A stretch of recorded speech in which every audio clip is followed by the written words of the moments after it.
kelompok 6 akan mempresentasikan hasil diskusi kelompok kami yang berjudul tentang Perang Aceh dan Perlawanan Perang Sisingamangaraja. Sebelumnya, perkenalkan nama saya Skaf Pradiba sebagai moderator dan pemateri pertama. Saya Rinda sebagai pemateri kedua. Saya Rosmiati sebagai pemateri ketiga.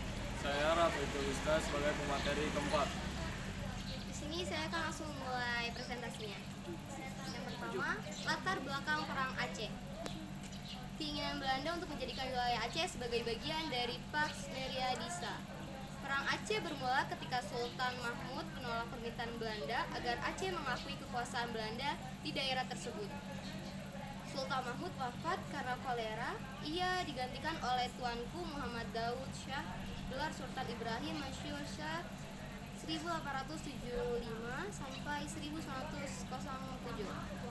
Meskipun terjadi pergantian pemimpin, perlawanan rakyat Aceh tetap berlangsung dengan sengit. Hal ini membuat Belanda harus menerapkan strategi baru, yaitu memblokade pelabuhan-pelabuhan Aceh dalam rangka mematikan sumber ekonomi dan pendapatan kesultanan. Pembahasannya, Perang Aceh adalah serangkaian konflik yang terjadi di Provinsi Aceh, Indonesia, antara rakyat Aceh dan pemerintahan kolonial Belanda.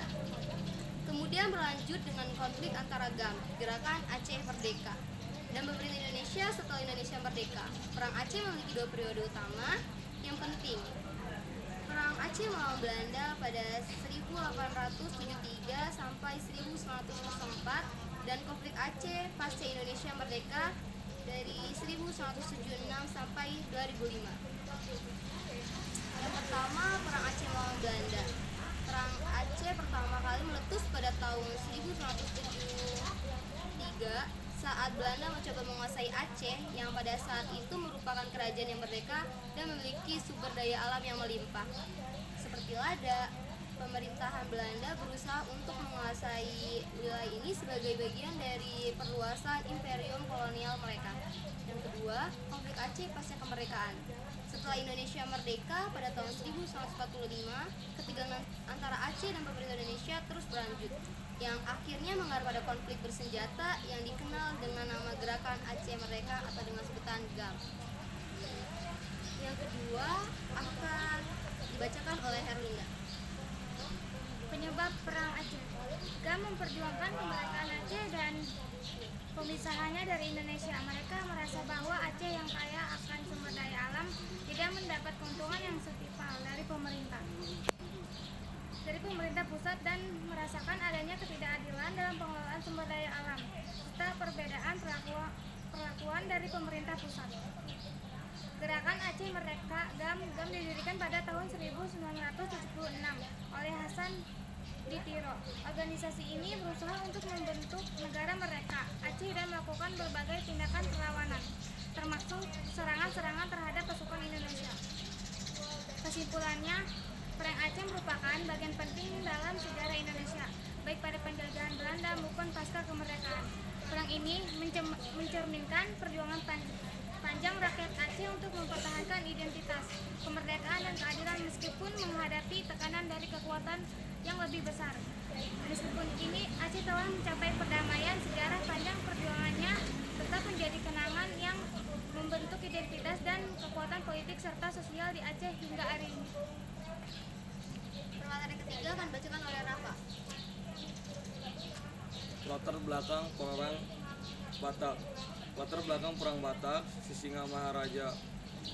Sebagai Raja Batak menolak adanya upaya penyerangan agama Kristen yang dilakukan oleh misionasi dari Belanda wilayah Batak.